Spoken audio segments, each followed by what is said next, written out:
Good morning. My name is Prizio, and today I'll be reviewing function-based assessments used to address behavior within the field of applied behavior analysis. First, I want to give a brief background on myself. I'm a graduate student in the Applied Behavior Analysis program at Ball State University.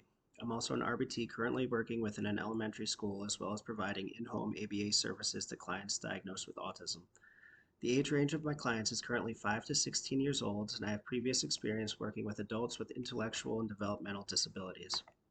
Upon completion of my coursework and fieldwork hours, my goal is to work in a school setting supporting students with behavioral challenges as a board-certified behavior analyst. I've been working in a public school setting for 3 years, and I've gotten the opportunity to assist my supervisors in completing functional behavior assessments, or FBAs, across 2 school districts. The assessments we conducted and the data that was collected served to create individualized behavior intervention plans. I've been fortunate enough to assist in creating BIPs for students in self-sustained ABA-based classrooms as well as gen ed classes. These plans are implemented to reinforce positive behaviors and in turn decrease challenging behaviors which impact the student's learning. The first step in this process is conducting FBAs or functional analyses, FAs, to understand the function of the student's behavior and what factors may be maintaining the challenging behavior. When determining a behavior intervention plan, the plan must address the function of the behavior for it to be most effective. A study conducted by Zhang and colleagues in 2019 compared intervention effectiveness of those based on FBAs and interventions not based on FBAs. They concluded that interventions based on FBAs were more effective at reducing problem behavior and were superior to interventions that did not include FBAs. This study further solidifies the importance of function-based assessments and how insight gained through data and analysis helps support clients and modify challenging behavior. When learning about function-based assessments, a good starting point would be understanding when it is beneficial to conduct these assessments. Romani and colleagues published an article in 2023 which compares FBAs and FA procedures to address problem behaviors. Within their article, they reference that in a school setting, an FBA is a mandated procedure once it is determined that a student's problem behavior is shown to interfere with their learning. In other environments, a function-based assessment may be needed to assist clients in meeting their individual goals or skill acquisition, which are currently being hindered by problem behavior. An article published in 2015 by Lewis and colleagues also proposed that FBAs may be utilized to address safety concerns related to behaviors displayed by an individual. In general, FBAs and FAs are conducted to assess what may be referred to as problem behaviors, maladaptive behaviors, or challenging behaviors, among other terms. These behaviors vary individually but will commonly have a negative impact on the individual or those close to them and may interfere with an individual's progression through life. It is always important that all professionals and stakeholders agree upon what displayed behaviors are problematic and would benefit from modification or finding replacement behaviors. Problem behaviors may range from physical aggression to vocal outbursts, and the topography of each behavior will vary for each individual.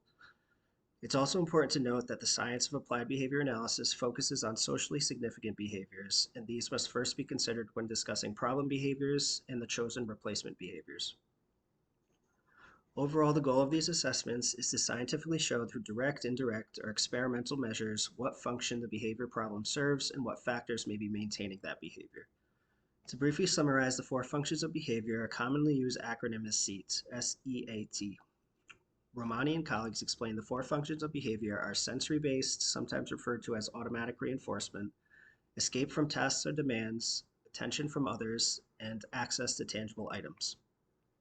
The goal of function-based assessments is to determine which function the problem behavior currently serves to better understand why the individual engages in the behavior and what factors may contribute to the individual continuing to engage in the behavior.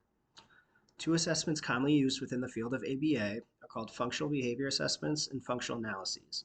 Both assessments are function-based and are utilized to determine functions of behavior ahead of creating behavior plans. Functional behavior assessments, or FBAs, are a compilation of direct and indirect measures including interviews, assessments, observations, and data analyses, which help determine the function of a given behavior. Romani and colleagues state that there are 3 general categories of FBAs. They're indirect, descriptive, and experimental. Indirect measures involve gathering third-party information regarding the problem behavior. An example of this measure would be a behavior analyst interviewing parents, teachers, or aides who work closely with a client on an individual's problem behavior.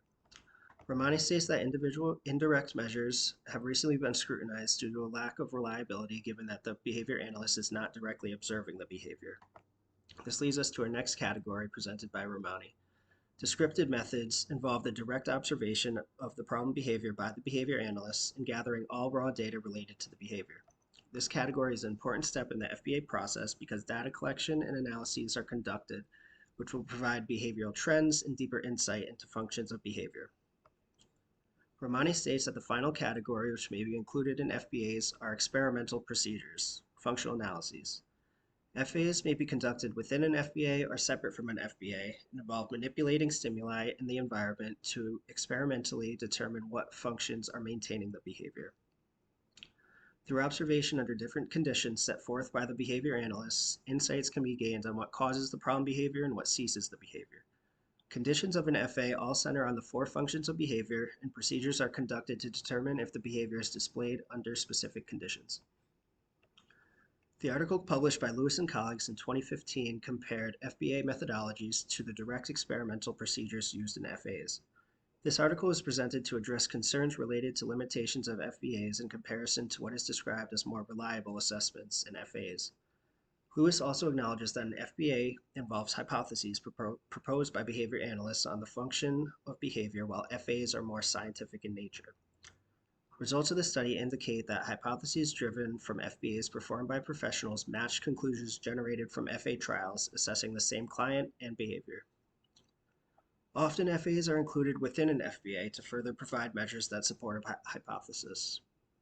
FAs often are used to specifically determine what function or factors maintain a behavior, which is crucial knowledge for behavior analysts preparing to create behavior plans. Speaking personally, I've only conducted FBAs thus far within 2 schools I've worked at, and I found that FBAs are more common within schools. Romani explains that FAs are underutilized in schools due to limitations presented by the school setting. FAs may be more commonly used in a clinical setting where the environment is easier to manipulate and conditions are more easily set for assessments. I recently was able to complete an FBA for one of my students and would like to go through the redacted document omitting any personal or confidential information.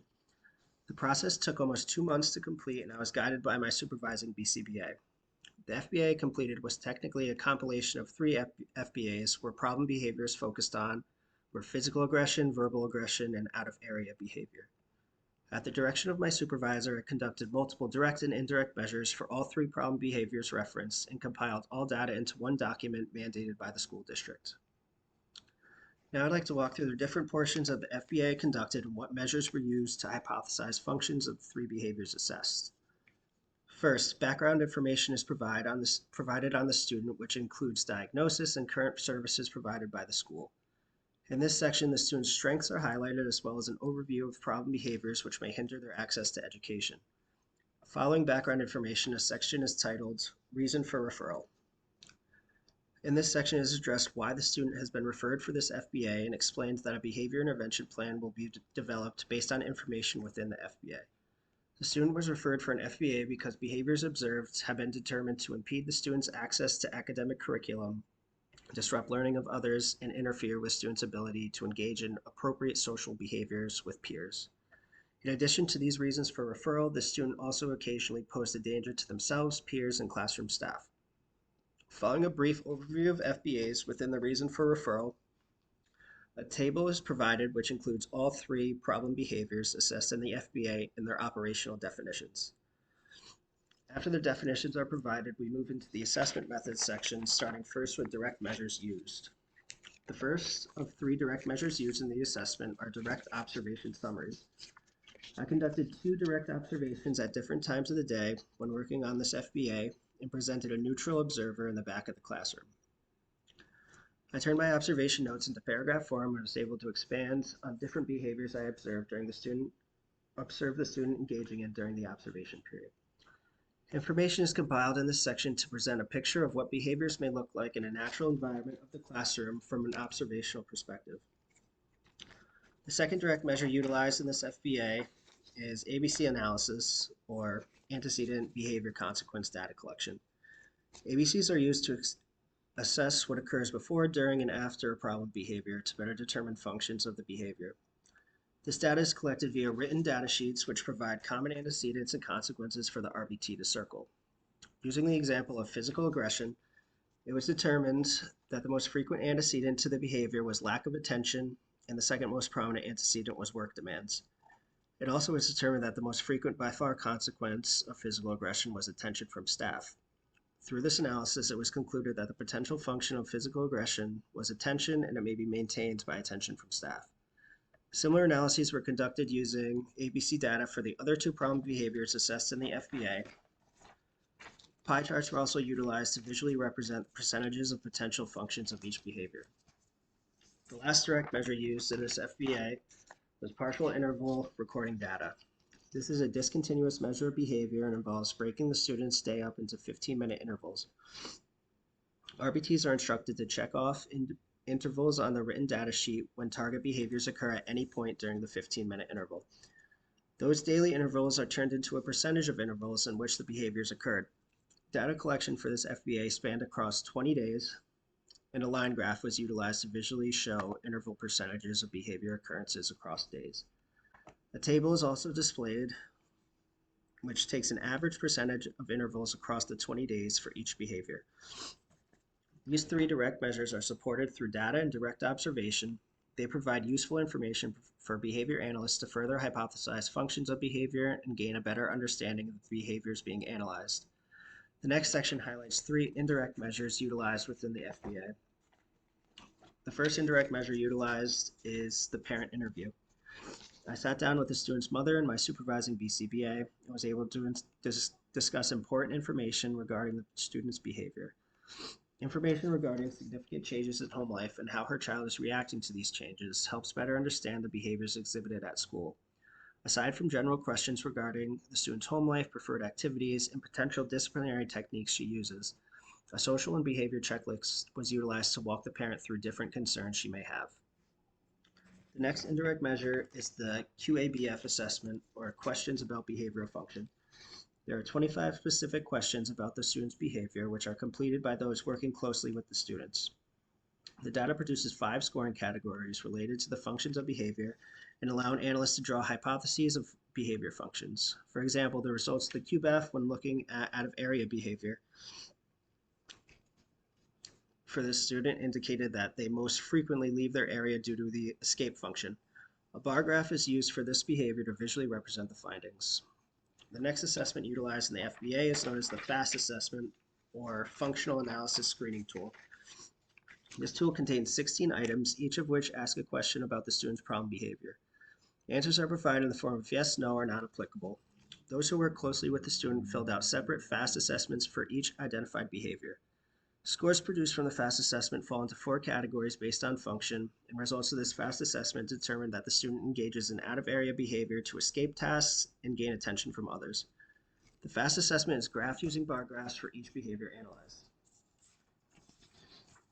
Following the indirect measures and assessments, an analysis summary is provided at the end of the document. Here, information from direct observations, parent interviews, behavior rating scales, and partial interval data collection are compiled and shown on table form. The consistent functions of each behavior we explored in this FBA was escaping from tasks and access to attention from others. The table also shows context and situations where the behavior is most likely to occur, as well as the consequence in which typically happens when the behavior occurs. Finally, after your analysis has been completed and the data has been compiled into a formal document, recommendations are listed toward bettering the student's outcome and their success. Most significant of the recommendations outlined for this student was a need for a behavior intervention plan which addresses the functions hypothesized in the FBA. Although I've gotten to work on a handful of FBAs and conduct some interesting assessments, I believe I would benefit from observing or conducting a thorough functional analysis. I know these tend to be more common in clinical settings, and I've only worked in schools and home settings thus far. My question to my classmates would be, what experiences do you have conducting functional analyses, and how accurately do they indicate functions of problem behavior? Thank you for watching.